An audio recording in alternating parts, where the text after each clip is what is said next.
तो फ्रेंड्स, जैसा आप सभी देख पा रहे हैं, इस चैप्टर का हेडिंग है मृदा। तो फ्रेंड्स, चलिए सबसे पहले हम जान लेते हैं कि आपको इस चैप्टर में कौन सी बातें बताई गई हैं।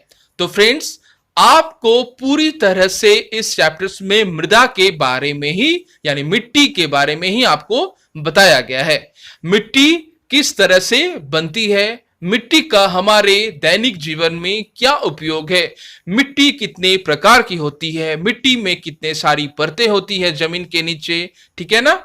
मिट्टी में ह्यूमस की मात्रा पाए जाने से आप क्या समझते हैं, वही कौन से तत्व हैं जो मिट्टी को उपजाऊ बनाते हैं, ठीक है ना। और लास्ट में आपको जान लेना है मिट्टी के प्रकार, मिट्टी के अंतः श्रवण की प्रक्रिया के बारे में जानना है, यानी जल को अवशोषण करने की एक प्रक्रिया होती है, एक कैरेक्टरिस्टिक्स, एक विशेषताएं होती है मिट्टी के पास, उनके बारे में आपको जाननी है, ठीक है ना। और इन सभी का आखिर क्या संबंध है, इन सभी का संबंध हमारे पारिस्थितिक तंत्र, हमारे जैव तंत्र से है, क्योंकि आप सभी को पता है मिट्टी के बिना जैव तंत्र या फिर पारिस्थितिक तंत्र पॉसिबल नहीं है, संभव नहीं है। और मिट्टी के बिना पेड़ पौधे नहीं होंगे और ना ही मिट्टी के बिना हम मनुष्य जाति का अस्तित्व इस पृथ्वी पर रह पाएगा।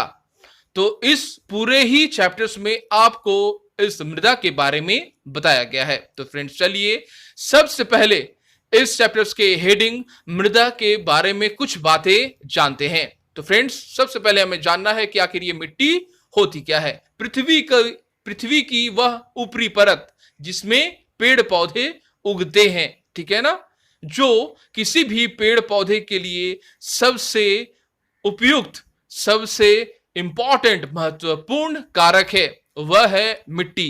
मिट्टी के बिना पेड़ पौधे संभव नहीं है, ठीक है ना। हमारी पृथ्वी की वह सबसे ऊपरी परत जो गहरे रंग की होती है, जिसका निर्माण सैलों के अपर्दन के कारण से होता है, अपक्षय के कारण से होता है। समझना है आपको बातों को, ठीक है ना।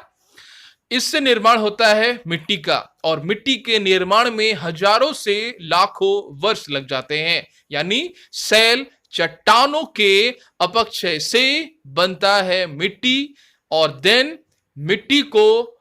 मिट्टी में कौन कौन से तत्व और भी शामिल होते हैं। मिट्टी में शामिल होते हैं सेल के कणों के अलावा खनिज पदार्थ शामिल होते हैं, इसके अलावा ह्यूमस शामिल होती है, मिट्टी में पानी की मात्रा होती है, और साथ में वायु का स्पेस यानी एयर, हवा भी मौजूद होता है। यानी ये सभी प्रकार के तत्व मौजूद होते हैं एक मिट्टी में।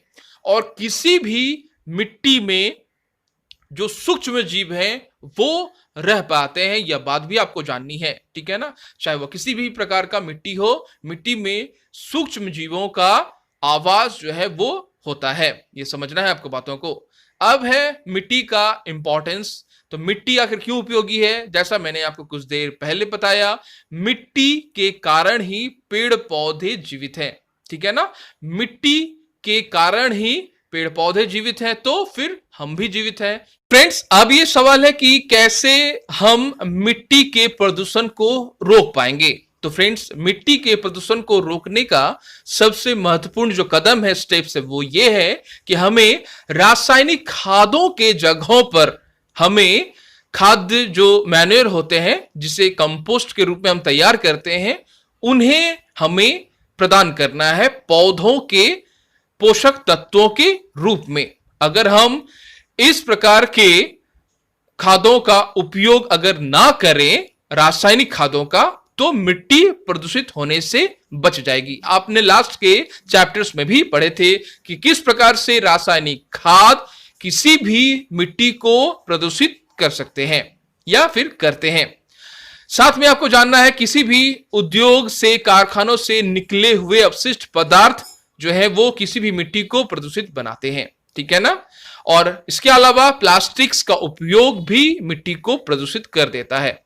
ये वह मिट्टी को अगर हमें बचाना है प्रदूषण से, इसके अलावा मिट्टी के अपरदन यानी मिट्टी को उड़ाकर ले जाना, मिट्टी को काट देना, ठीक है ना। मिट्टी एक जगह से दूसरी जगह पर वायु के द्वारा, वर्षा के द्वारा ठीक है ना, ये उड़ा ले जाती है, ठीक है ना, ये कारकों के माध्यम से। तो इसीलिए जरूरी है कि हमें वृक्ष का रोपण करना चाहिए, यानी जिस जगह पर वृक्ष काट दिए गए हैं वहां पर अगर हम वृक्षों का रोपण कर दें तो उनकी जो जड़ें हैं मिट्टी को पकड़ लेती हैं और देन मिट्टी का अपरदन नहीं हो पाता है, मिट्टी का बहाव नहीं हो पाता है, मिट्टी नदियों में जाकर नहीं मिलती है वर्षा के समय, ठीक है ना, और मिट्टी जो है बनी रहती है उसी सतह पर, और उस पर पाए जाने वाले जो पोषक तत्व हैं वो उसी प्रकार से रहते हैं, ठीक है ना। आपको समझना है बातों को, और साथ में यह बात भी जान लेनी है कि बहुत सारे ऐसे चरवाहे हैं, बहुत समय ऐसा देखा गया है मिट्टी की ऊपरी परत को काट दी जाती है, ठीक है ना, तो उनसे भी हमको बचना है, क्योंकि मिट्टी का जो ऊपर परत है काफी इंपॉर्टेंट है पेड़ पौधे के लिए, उसमें पोषक तत्व काफी परिमाण में होते हैं। तो फ्रेंड्स, जैसा मैंने आपको कुछ देर पहले कहा कि मृदा जीवन से भरपूर है। कैसे?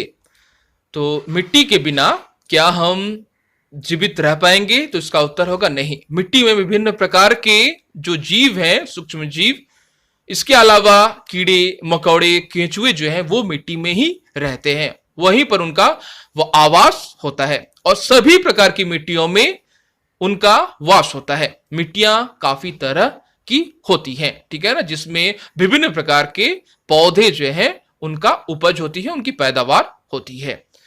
मिट्टियां जीवन से भरपूर है। किस प्रकार? जैसा मैंने आपको कहा, मिट्टी के बिना हम जीवित नहीं रह सकते। विभिन्न प्रकार के पेड़ पौधे कीड़े मकोड़े उन्हीं के अंदर आज जीवित हैं, ठीक है ना। समझना है आपको बातों को। आगे हम लोग बढ़ेंगे और जान लेंगे कि आखिर मृदा परिच्छेदिका यानी मृदा प्रोफाइल आखिर क्या होता है। तो फ्रेंड्स, मिट्टी को अगर हम काटें, अगर इस प्रकार से वर्टिकली अगर हम काट दें, ठीक है ना, अगर काटा जाए मिट्टी को, तो हमें मृदा प्रोफाइल दिखाई पड़ती है। मृदा प्रोफाइल को संक्षेप में अगर कहें तो मृदा का विभिन्न प्रकार का स्तर होता है, ठीक है ना। मृदा में विभिन्न प्रकार के स्तर होते हैं, उसे यह मृदा प्रोफाइल या फिर मृदा परिच्छेदिका हम कहते हैं। आखिर ये हम कहां देख पाएंगे? तो फ्रेंड्स, जब भी बड़े मकान बनते हैं, मिट्टी की खुदाई होती है, कुआं बनते हैं, ठीक है ना, मिट्टी को काटा जाता है किसी भी स्पेसिफिक कामों के लिए, तो आप मृदा प्रोफाइल आप देख पाएंगे। मृदा प्रोफाइल में सबसे पहला ऊपर का जो परत होता है उसमें आप देख पाएंगे कि पेड़ लगे हुए हैं, ठीक है ना, पेड़ पौधे होते हैं, गहरे रंग का होता है, ठीक है, और उसके नीचे की जो परत होती है उसकी जो रंग होती है ऊपर के परत की तुलना में अलग होती है, थोड़ा कम गहरा होता है, ठीक है ना। ये पूरा जो प्रकरण है, ये पूरी जो प्रक्रिया है, पूरा बनावट है, मृदा परिच्छेदिका और प्रोफाइल कहते हैं। अब हमें जान लेना है कि मृदा परिच्छेदिका या फिर मृदा प्रोफाइल आखिर होता क्या है। तो मिट्टी का जो गठन है विभिन्न सेलों के आधार पर होता है, ठीक है ना। जैसा मैंने आपको कहा, मिट्टी का निर्माण सेलों से होता है। सेल को प्रभावित करने के लिए जो कारक है, हवा है, पानी है, वर्षा है, ओले हैं, ठीक है ना, ये सभी मिट्टी को क्या करते हैं, टुकड़ों टुकड़ों हिस्से में बांट देते हैं, तोड़ डालते हैं सेल को, चट्टानों को। हजारों साल लाखों वर्ष लग जाते हैं, देन वो छोटे छोटे सेल बन जाते हैं, मिट्टी का रूप लेते हैं, ठीक है ना, छोटे छोटे बारीक कणों का रूप लेते हैं। और जब इस सेल में एक और कार्बनिक पदार्थों का मिश्रण होता है, ठीक है ना, तो वह पूरी तरह से बनती है मिट्टी। यानी वो कार्बनिक पदार्थ क्या है फ्रेंड्स? तो उन कार्बनिक पदार्थों को हम कहते हैं ह्यूमस। आप देख पा रहे हैं ह्यूमस क्या है? तो फ्रेंड्स, मिट्टी में उपस्थित सड़े गले जो कार्बनिक पदार्थ हैं, जो सड़े गले पेड़ पौधे जो सड़ जाते हैं या फिर जानवर जो सड़ जाते हैं, उनके सड़ने गलने से जो कार्बनिक मात्रा जो प्रचुर रूप से मिट्टी में होती है, उसे ही हम ह्यूमस कहते हैं। ह्यूमस किसी भी मिट्टी के लिए काफी आवश्यक है। ह्यूमस के कारण ही मिट्टी की जो क्षमता होती है, ठीक है ना, पैदावार होती है, वो काफी ज्यादा होती है। ह्यूमस के कारण ही ऐसा होता है। अब है आपको जानना कि मिट्टी का टूटना, मिट्टी का जो अपक्षय है वो क्या होता है। मैंने आपको वीडियोस के स्टार्टिंग में ही कहा कि मिट्टी को तोड़ने के लिए पवन, जल, जलवायु के विभिन्न क्रियाकलाप कारक के माध्यम से जो शैल है वो टूटती है और उसी के टूटने से बनता है मिट्टी, याद रखना है। लेकिन जब ये मिट्टी ह्यूमस के साथ मिलती है, कार्बनिक पदार्थों के साथ मिलती है, तो बनता है एक प्रॉपर विशिष्ट रूप से मिट्टी का निर्माण होता है, ठीक है ना, जिसमें विभिन्न प्रकार की वनस्पतियां जो है, वनस्पतियों का जन्म होता है, उनकी पैदावार होती है। तो फ्रेंड्स, आपने मृदा परिच्छेदिका के बारे में, मृदा प्रोफाइल के बारे में जान लिया। मिट्टी के विभिन्न परतों से जो ऊर्ध्वकाट है उसे हम मृदा परिच्छेदिका कहते हैं, आप देख पा रहे हैं, ठीक है ना। इस प्रकार के सवाल आपको, मृदा परिच्छेदिका से जुड़े सवाल आपको कई बार एग्जाम्स में भी पूछे जाते हैं, आप देख पा रहे हैं। तो मृदा परिच्छेदिका में विभिन्न प्रकार के स्तर होते हैं, आप देख पा रहे हैं स्तरों को, ठीक है ना। ए संस्तर स्थिति, बी संस्तर स्थिति, सी संस्तर स्थिति, आधार शैल, ठीक है ना। आप सभी जानते हैं मृदा को बनने में हजारों से लाखों वर्ष लग जाते हैं। अब है आपको जानना कि इनके गठन, रंग, रासायनिक गठन के कारण मृदा का जो प्रोफाइल है, ठीक है ना, उनका जो लेवल है, उनमें जो परिच्छेदिका है वो अलग अलग होती है, जिनको हम परतें या फिर संस्तर स्थितियां कहते हैं, ठीक है ना, उनके विभिन्न प्रकार के परतों को। तो अब है आपको जानना कि ये स्तर आखिर क्या होती हैं और उसमें किस प्रकार के संगठक से ये बने होते हैं। सबसे पहले आपको जानना है मृदा की सबसे ऊपरी परत जो होती है, जिसे हम देखते हैं, ठीक है ना, सबसे ऊपर की परत, वो काफी महत्वपूर्ण है किसी भी पेड़ पौधे के लिए, क्योंकि उसमें सबसे प्रचुर मात्रा में ह्यूमस की मात्रा पाई जाती है। और अगर हम देखें कि ह्यूमस की मात्रा ए संस्तर स्थिति में सबसे ज्यादा होती है, उससे कम होती है बी संस्तर स्थिति में। समझना है आपको बातों को, ठीक है ना।